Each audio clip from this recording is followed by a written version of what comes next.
All right, welcome everyone. It's great to see everyone here. One thing I can promise about today's class, which I don't often do and rabbis don't do often, is that it will be fun. That's one guarantee, and the reason is because it is history, but it's also a spy thriller. So it's gonna be if you're into spy thrillers, it's gonna be fun. If not, I can't promise that, I should say.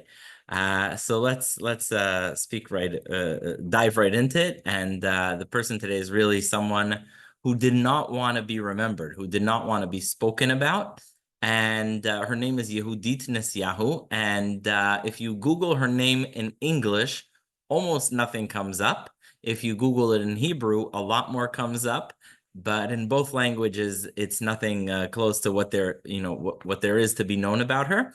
At the end of the class, I'm going to share a link to a 50-minute documentary made about her on Israeli television. So you can enjoy that. I'll put it in the chat at the end. But a very special person, and we wouldn't be talking about her here today if it wasn't for a real estate ad in a newspaper in Israel. So a few years ago, there's a real estate ad, and it says, apartment in Tel Aviv belonging to former Mossad agent for sale. So that's what it said, and people started looking into this. And what happened was, even though Yehudit Nessyahu did not want to be remembered, talked about, or discussed, her nieces and nephews, when they were selling her apartment and wanted to make the most money out of selling it, they tried to add a special aura to it. And so they wrote in the classifieds that it's not just an apartment in Tel Aviv, but it's an apartment that used to belong to a Mossad agent, which I don't know if they were ended up being right or wrong about it, but they thought would boost the value of the property. So who is this spy? People start looking into it, and so let's talk about her story. So Yehudit Nessyahu is a woman who later would be the highest ranking woman in the Mossad and most trusted person in the Mossad, and actually the first female agent of the Mossad. Who was she? So she was born, Yehudit was born in Holland in 1925 when she was born to parents named Chaim and Chana Friedman, who were not Orthodox. And she did not grow up in a very religious home. And when she was 3 years old, her family moved to Belgium. In Belgium, her father was the head of the Zionist Federation of Belgium, and he was in charge of giving away certificates and permits to those who are going to Israel. So those who are going to Israel. Here, I see someone asked how you spell her name, so I will give it away. It is Yehudit, spelled like Yehudit. Nessyahu is spelled Nessyahu.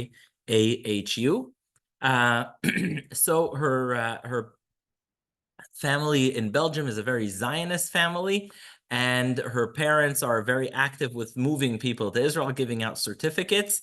And as the Nazis move in, she and her family are on the last ship out of Belgium. They're literally the last ones because her father's in charge of certificates. So he's giving away the certificates, and he has for himself as well and for his family. They move to Tel Aviv. There's many mysteries about her life. When they move to Israel, she chooses to enroll in an Orthodox school and high school. Nobody knows how she became so religious. She was very, very devoutly religious throughout her life, but nobody knows why. That's one of the mysteries about her. So she moves to Israel. She goes to an Orthodox school, a Bnei Akiva school. And when she finishes her Bnei Akiva school, she wonders why there are no institutions for Torah study for women that are Orthodox. And she actually is one of the people who push for the establishment of a Bnei Akiva Olpena. She's the person who pushes for the first Bnei Akiva Olpena.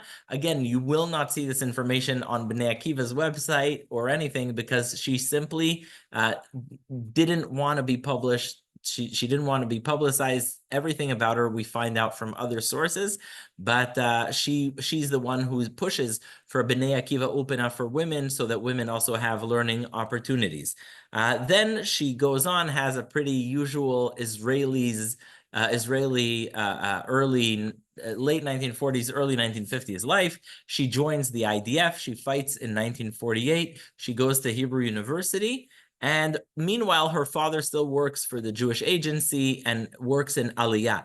Interestingly, does anyone know what the full name of the Mossad is? Does anyone know the Mossad, the famed spying agency, actually has a very sacred beginning, and actually something that doesn't sound like a spying agency. So the Mossad, actually, its first name, the place the Mossad got its name, it's Hamossad LeAliyah.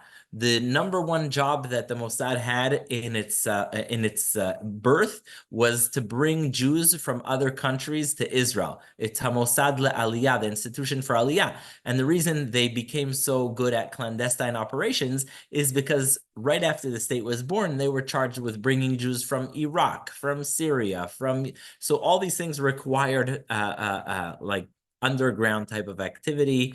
And so that's how the Mossad became the Mossad. So her father then gets involved with Aliyah from Morocco. And it's interesting to note there's more than 500,000 Jews living in Morocco. And there's some riots. In 1948, there's riots that kill 42 Moroccan Jews. But in 1956, Morocco declares independence. It becomes no longer a colony, no longer a French colony.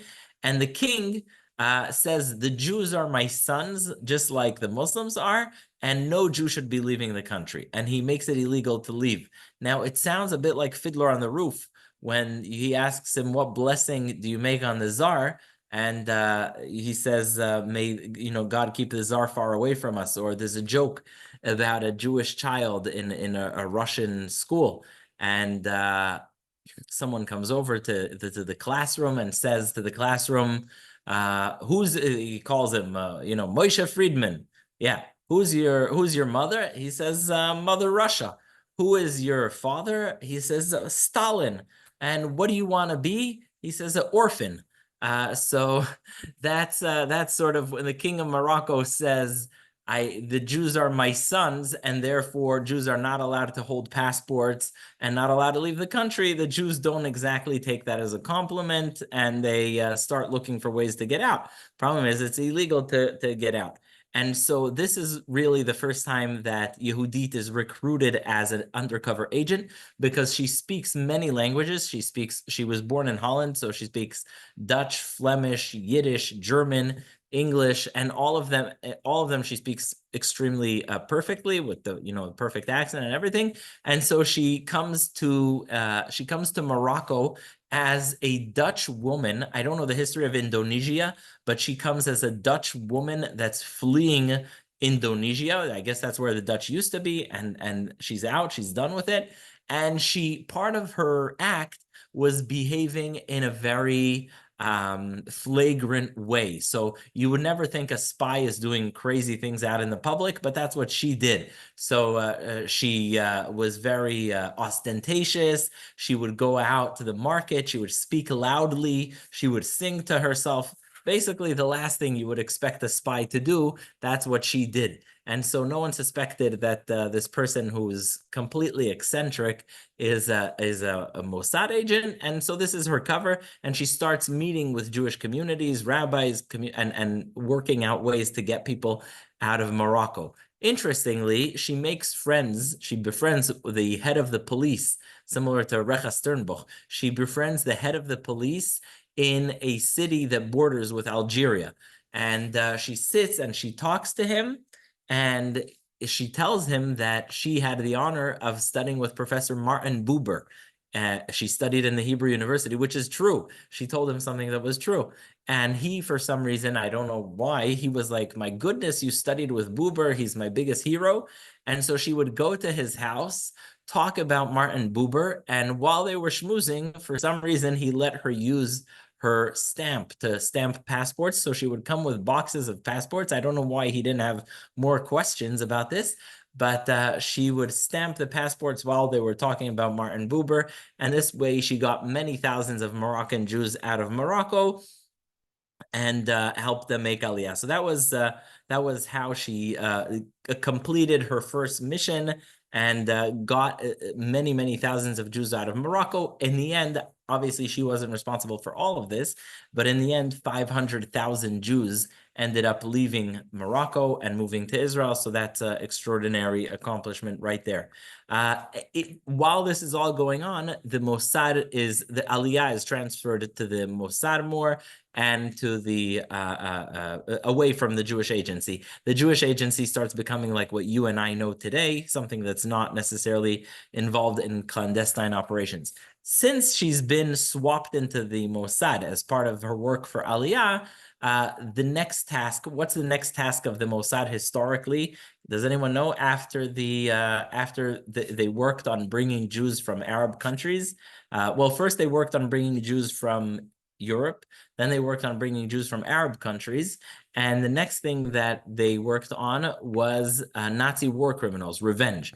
We do not know exactly what she did, but one of the Mossad people on that documentary that I'm going to show you said that she had this phenomenal mind, and she just knew the names of every Nazi officer, of every guy, where he was, where he is now, and she worked with them on revenge. Unfortunately, like I said, she did not want her life known.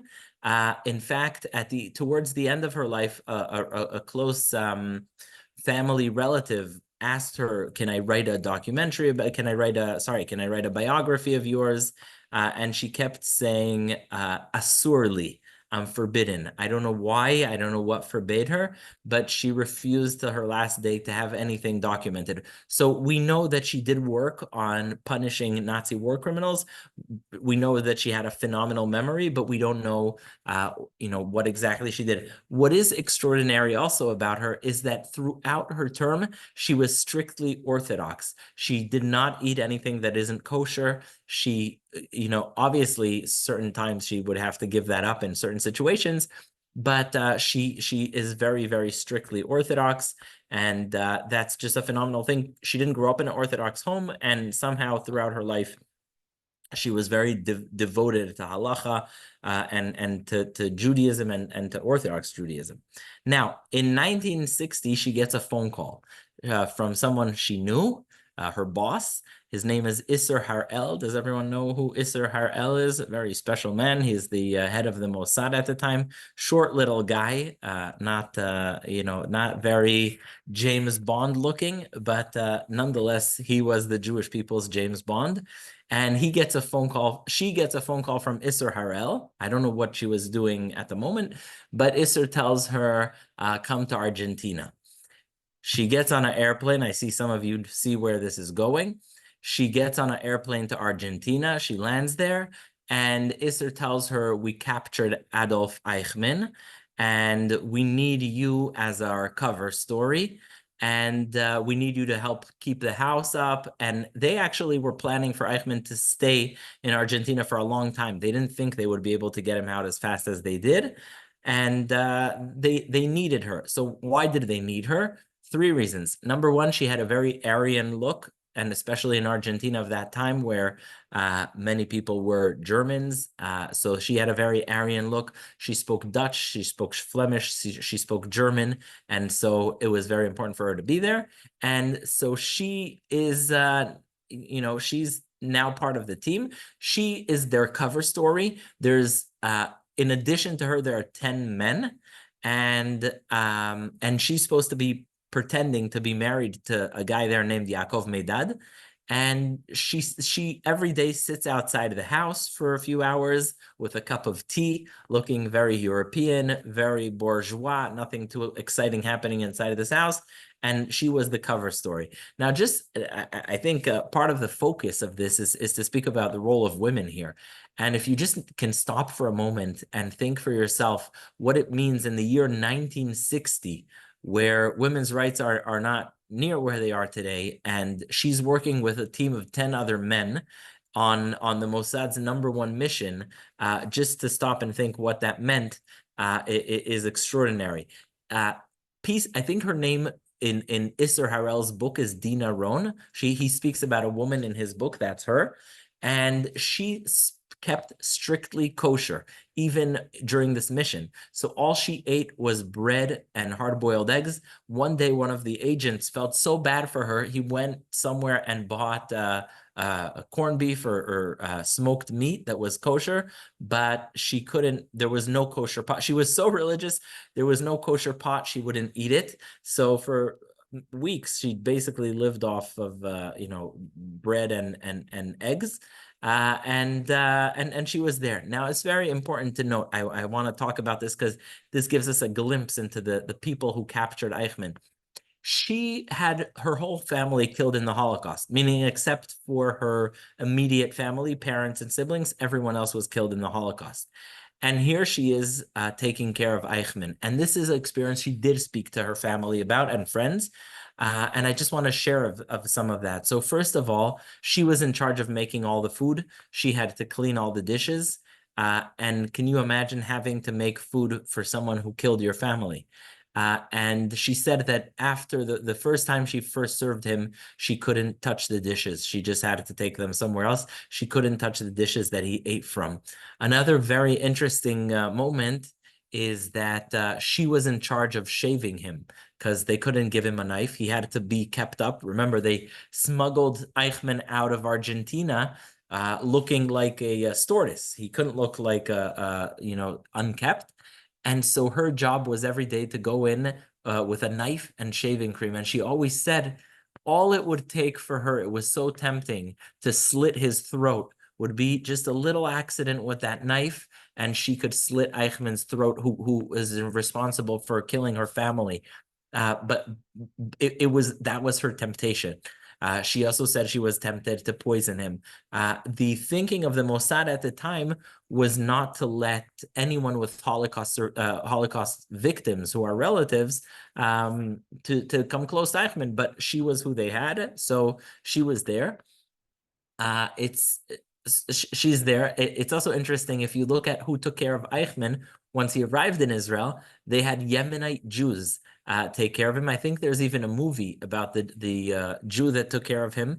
I don't know why, but the Jew who took care of Eichmann and also executed him later became a shochet after that. I don't know why, but he was a Yemenite, because the thinking was that anybody who has a relative or anything in any way, shape, or form that perished in the Holocaust would kill him. So that was something they could do once they came to Israel. But in Argentina, Yehudit had to be the one shaving Eichmann, feeding him, and that was a very, very difficult thing for her. That was something that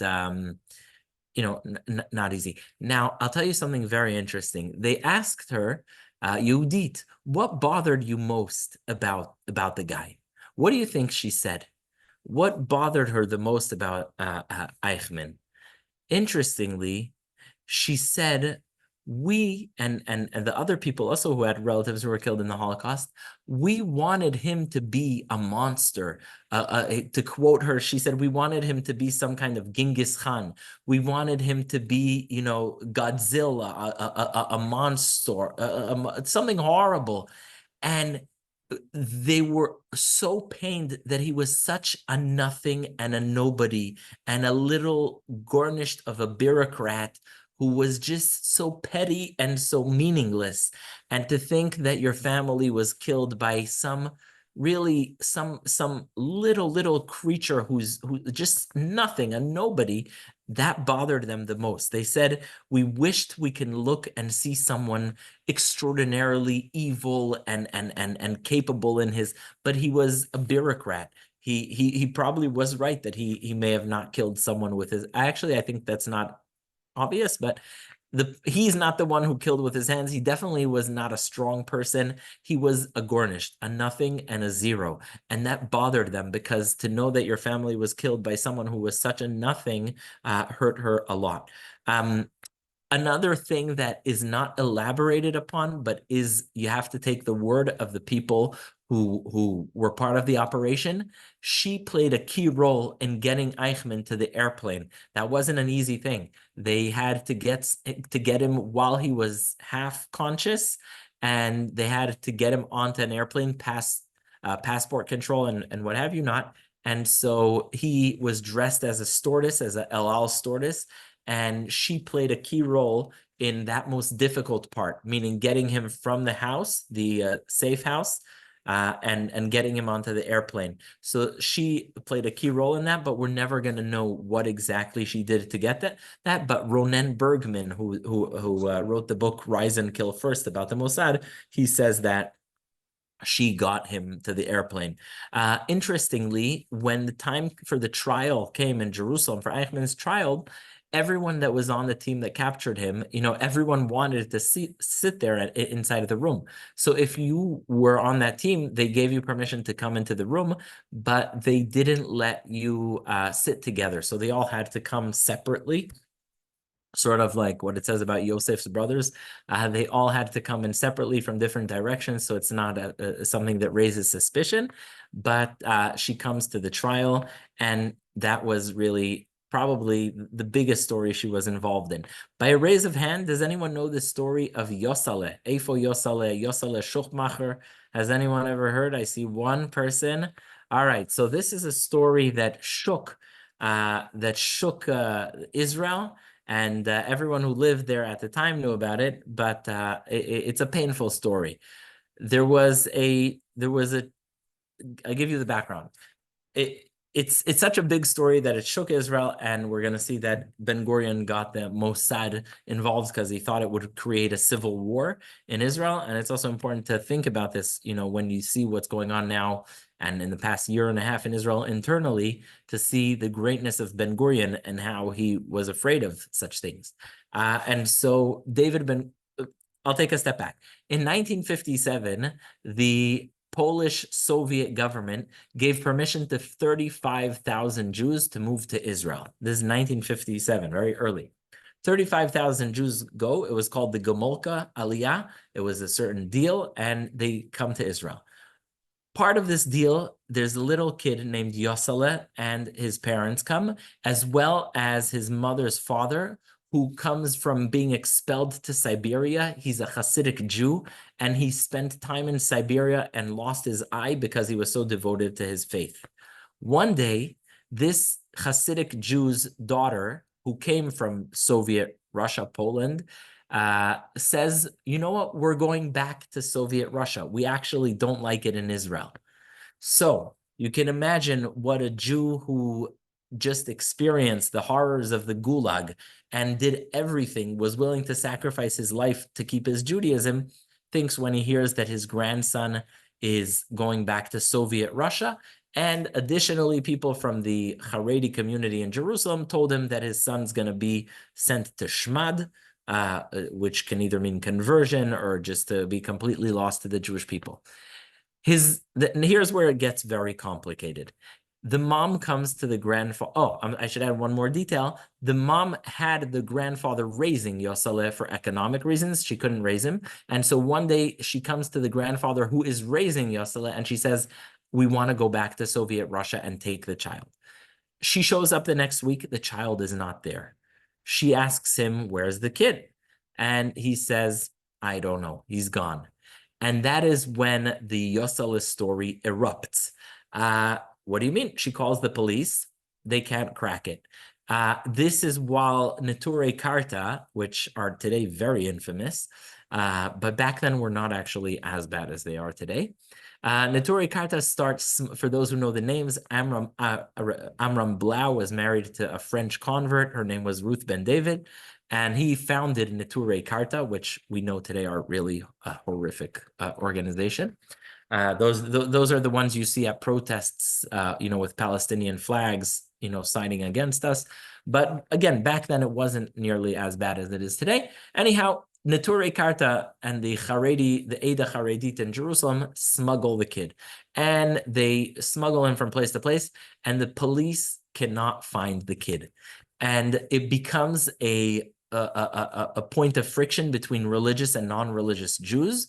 And every time an Orthodox Jew with a yarmulke walks in Tel Aviv, people scream at him, Eifo Yosale? Where is Yosale? And every time the police come near a Orthodox neighborhood, everyone's laughing at the police, say Efo Yosale, because you can't find him. So it becomes this kind of civil war between Haredim and secular Jews, where basically everyone's screaming Efo Yosale in the streets. The police come to the Supreme Court, they say we give up. Kind of an insane concept. The police come to the Supreme Court, they say we cannot find this child. And the country's going crazy. Where is this child? Now, in the meantime, the mom agreed that she would never take him to Soviet Russia. She even agreed to that he would be raised by a Haredi Knesset member, Shlomo Lawrence, and that she would only see him once a week. But he was gone. Once Neturei Karta and whatever put their hands on him, he was gone. So finally, Ben Gurion calls Isser Harel and he says, I need you to find Yosale. Now, there's a lot of criticism on this because many people in the Mossad felt that this is not a job for the Mossad. Looking for a child is not, I mean, with all due respect, a missing child who's not in the hands of some terrorist organization. He's in the hands of his grandfather's Haredi friends. So the Mossad didn't feel like this, they're busy catching Nazis and doing major stuff with nuclear and missiles and whatever. They felt like finding a Haredi child or a non-Haredi child is not their job, but a command is a command, and Isser Harel decides, okay, no, he doesn't decide. He's told by Ben Gurion, and he tells the Mossad, listen, this is a command. This is what we're doing. And this is when, again, Isser calls his good friend Yehudit. Now, Yehudit doesn't need to go through a difficult time to be Orthodox because she is Orthodox. So she puts on a sheitel, and she moves to Mea Shearim, the very Orthodox neighborhood in Jerusalem. She moves as a very Haredi woman. She speaks Yiddish, and this is when she begins her task of trying to find Yosale. Eventually, she hears between the different people she's roaming around, she hears that he was moved to Europe. She goes to Europe as an older single looking for a shidduch, for a wedding, for a marriage partner, and she's hanging around the Jewish community in Antwerp. And one time, it's funny, my wife, when she was working in Mount Sinai, there were a lot of Hasidic patients and they didn't know that she was Orthodox. So sometimes they would start talking about her in Yiddish, but she kind of understood it. So while Yehudit is in Antwerp, one of the people she's staying by says, don't dare mention that the kid is in New York. So that's when she lets the Mossad know. She actually is the one who brought this Yosale story to an end. She tells Isser Harel, listen, he's in New York.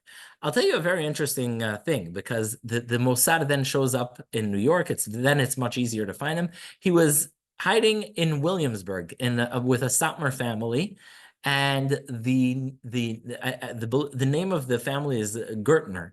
And it's just fascinating to me that Yosale now was brought back to his mom. Well, sorry, I'm getting ahead of myself because there's so much details here. So the Mossad show up in Williamsburg. They come to this Gertner family. They knock on the door and they see a kid that's dressed as Haredi. The kid, who has been denying who he is for a year, immediately says, I am not Yosale. I'm not Yosale. But his mom is there. His mom is standing there. But they were able to convince him to turn on his mom. And so he says, I'm not Yosale. And the mom says, okay, I guess I'm just going to go back to Israel now. And that's when he turns to her and says, but Eifo Abba, where's Abba? And that's when clearly he is Yosale and they get him. It's very interesting that in retrospect, Yosale now is in Israel. He's sometimes, he puts on tefillin occasionally. I don't know how, he's somewhat religious. But then the Satmar family from Williamsburg, who helped abduct him and hold him, their son became non-Orthodox. You just kind of an irony where they abducted a kid from his mother to keep him Orthodox, and then the child became Orthodox and their own child became non-Orthodox. It's just how sometimes the ironies of life play out.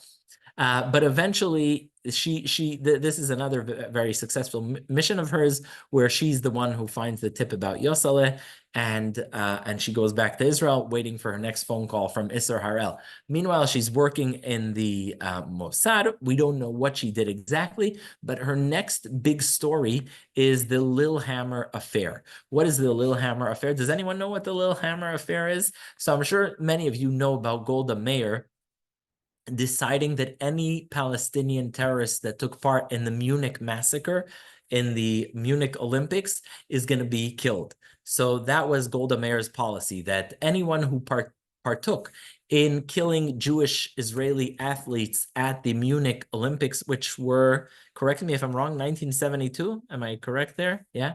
1972. So the Mossad has this thing that nobody is going to survive. By the way, after October 7th, the Mossad said, they announced that not a single person that took part in that attack will be off their radar, meaning they said they're going to do the same thing with October 7th perpetrators. Anyhow, 1976, they come to find a guy named Ali Hassan Salameh, who took part in the Munich attack. And the Mossad in a city called Lillehammer in Norway assassinate him. One problem, what's the one problem about? Well, two problems about what they did. Does anyone remember or know what was the problem with that, what the Mossad did to Ali Hassan Salameh? The wrong guy. It was the wrong guy. So two things, as Ronen Bergman says. First of all, they killed an innocent waiter. He was Moroccan, I believe. They killed an innocent waiter in Norway. And he says the other thing they did is they got caught. So there are times the Mossad makes a mistake. There are times the Mossad gets caught, like with Khaled Mashal, that they tried to assassinate in Jordan in 2002, I think. But in this case, they got the wrong guy and they got arrested. Now, what does the state of Israel do when you have such a gaffe that's so bad? They deny it. They say, we have no idea who these people are. But on the other hand, you can't just abandon them there. So a private lawyer is hired for these people. And he's a well-known person, Dan Shimron, I believe. And he goes there. Now, since he is not working with the state of Israel, and since they are not Mossad agents, but they are, someone needs to coordinate between the, so to speak, private sector and the public sector, meaning someone needs to be a go-between person between the Mossad agents who are denying they're Mossad agents, the families, the lawyer, and who is better than her to go to Norway, since I don't know, maybe someone here knows better than me, what they speak in Norway. Does anyone know what they speak in Norway? Excuse my ignorance. No. I don't think it's Flemish, because Flemish is in Belgium. Anyhow, she goes there because she speaks Dutch and... They speak Norwegian. Norwegian. Norwegian. There's a language. Yeah. There is a language. Okay, great. So between her Dutch and her Flemish, they figured that's the best they have, not to mention the Hebrew, Yiddish, and English, and German. And so she's the go-between person. She goes to the hotel. She sits in the hotel for 6 weeks. She does not leave the hotel. She's now at this point, by the way, I'm going to speak about her personal life a bit later. But at this point, she is married and has a child. But she just had to drop everything at a moment's notice, go to Norway, and she's there, she's coordinating this, and her son calls her. At this point, she has a son, and he calls her and he says, Mom, you have to come back. And so she tells him, look, there are two options. Either I come back now to Israel, and then I come here for a very long time, back to Norway, or I stay here a little bit more, and then I'll be done. So he's a smart kid, and he says, okay, just do a little more, and then make sure you're done. Also, at this time, when she's in Lillehammer in Norway, only kosher food she keeps, she's observant, and it's just something worth pausing and thinking about. Orthodox woman, very devoted, and in the Mossad, high-ranking, and also just the fact that she's a woman is just unbelievable. Now, I'm going to speak for a moment about her personal life. She did not get married until she was 40 years old, and this is where she gets her last name. It's interesting. Imagine this happening in America. I'll use American concepts. Everyone familiar with the Tea Party in America? Yeah, you've heard about the Tea Party. Okay, everyone familiar with the progressive branch of the Democratic Party? Yeah. Imagine someone from the Tea Party marrying someone from the progressive branch of the Democratic Party. It would not be simple. She goes and marries a guy named Mordechai Nessyahu, known by his nickname Dugshi, and she marries him. He is the ideologue of the Labor Party. He writes Ben Gurion and sorry. Is someone saying something? Or... Okay. So she marries Mordechai Nessyahu, who's the speechwriter for Shimon Peres for Ben Gurion, who writes the platform for the Labor Party. And at the same time, we're going to see in 1979, is one of the founders of Hatchia Party, which is to the right of Menachem Begin. She's disappointed that Menachem Begin gives back the Sinai Peninsula to Egypt, and she believes in greater Israel. So just imagine that marriage. Not only that, she's very devoted to religion. He is a complete atheist. He grew up, his mom actually was a Hasidic girl in New York, moved to Israel, dropped anything Jewish, anything religiously Jewish, and his parents didn't raise him to be an atheist, didn't raise him to be religious. They didn't teach him that the thing exists. They were very devoted to this, and they didn't even teach him that there's such a thing as religion. And so she goes and marries someone who is the Labor Party ideologue. And remember, back then, Labor was often communist. There were all kinds of elements there. So just you think about that marriage, and it's just mind-boggling, but it worked. And they have one son named Chaim, and we'll see later, unfortunately. Well, I'll tell you now, unfortunately, Chaim, who's the apple of her eye, and she loves him more than anything, grows up. He's a brilliant child. They ask him if he wants to be raised with religion or without. He says no. He grows to be a great mathematician, and I'll tell you later what happens with him. But he becomes a brilliant mathematician. He has a PhD in math. And so that's how she builds her life. She builds her life with this labor guy, but she's also very right wing. Somehow it works. So she then.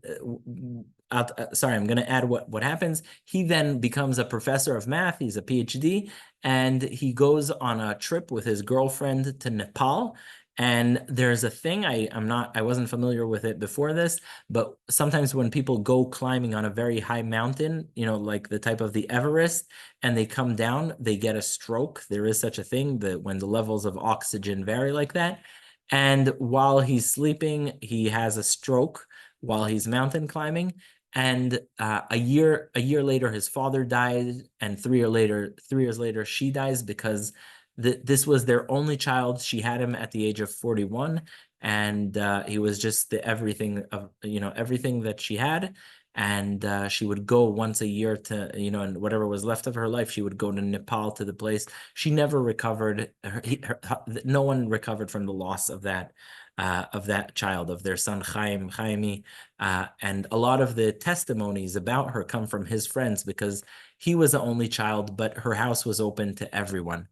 One last note about her: even though she was one of the founders of Hatchia, which was a very right-wing party, whenever anyone did anything that was against her morals, meaning they acted violently to Arabs or whatever it was, she spoke out very strongly. And it's just, she's one of those women like Donna Grazia, like Recha Sternbuch, that at least my heart aches when you think about the lack of recognition, the extraordinary contributions she made, compared with the fact that we just don't know, we don't know so much about her. In her case, it was very much a choice. She didn't want to be known. She said asurli whenever it was discussed of what she's gonna, tell about herself. But she's a woman who is just an extraordinary symbol, from her role in establishing the first Bnei Akiva Ulpana for girls, to her role in the Eichmann capture, to her role later with Yossele, with the Lillehammer, and countless other stories when she was in the Mossad.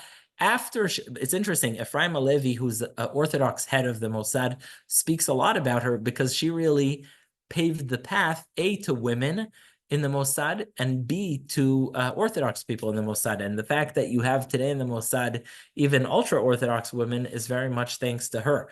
And so it's just a very special woman. We're never going to know the full story, but we will know what she did for Moroccan Jews, for Aliyah, and for a lot of the Mossad, and just the path that she made for others.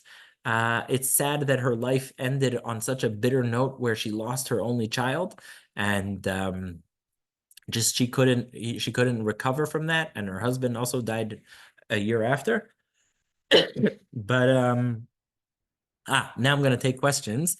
So the first question, feel free to leave a question in the comments or ask, did they get the Israelis out of Lillehammer? Good question. The answer is the Israeli Mossad agents sat for 2 years in jail in Norway, and then they came back to Israel. So it's not great that they sat in jail for 2 years. It's also not great that they, got things wrong. But the fact that they got back to Israel after 2 years, I would say, is a better outcome than some would expect with her. Anyone else? Questions, comments about her? Oh, so I said I'm going to share the link to the video about her. 1 second, I will do that. The name, by the way, of the documentary about her is Nefesh Yehudit. Nefesh Yehudit, which is a play on the word, Nefesh Yehudit, a Jewish soul, and her name being Yehudit. Here's the documentary about her. I'm sorry that it's all in Hebrew. I'm also going to quickly share what she looked like, so you have an idea who the person we're speaking about was. I would have liked to watch it, but if it's all Hebrew. Here, 1 second. Let's see. Sorry, I'm gonna just pull it up. There she is. 1 second. So this is Yehudit. Not much about her because it's the best I can find about a Mossad agent who wants to remain undercover, but that's her. That's the movie about her, Yehudit. There she is, the end of her days. It's not who she was most of her life. You see here a very not happy person, and that's once her son died, she just couldn't be who she was. But she was, a very, very special person. And if anyone wants, you can see a lot of this in the film called Nefesh Yehudit. I hope one day, or maybe someone here knows who can get this in English. I hope one day we can also get it in English, because definitely a story worth sharing. All right. Thank you, everyone, for participating, for listening, for being part of this. And may her neshama have an aliyah. May all the good things that she did be remembered. And may she continue to inspire many, many, many people to be devoted to Am Yisrael the way she has been devoted. Thank you so much. Thank you very much. Thank you. Thank you. Thank you. Very interesting.